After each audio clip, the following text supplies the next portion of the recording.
আজকে আমরা মাছের বাজার করে এনেছি, মানে আমি করে আনলাম মাছের বাজার দোকান থেকে। তো এই তো এখানে আমি 1 কেজির মতন বিস্কুট নিয়ে নিয়েছি, এই নর্মাল বিস্কুটগুলো। এগুলা বেকারি থেকেই নিয়ে এসেছি, কারণ এই বেকারির মানে বিস্কুট থেকে শুরু করে পাউরুটি, কেক এত যে মজার, মানে বলার বাহিরে।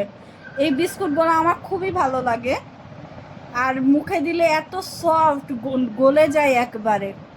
আর এই তো নিমকিও নিয়ে এসছি, এই বেকারিরই নিমকি, তারা নিমকিও বানায়।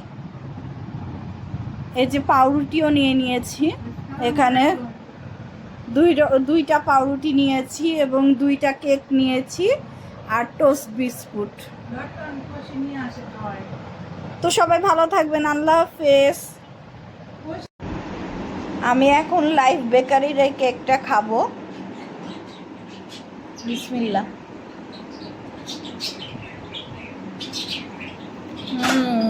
অনেক সফট, অনেক মজার। তো সবাই ভালো থাকবেন, আল্লাহ হাফেজ।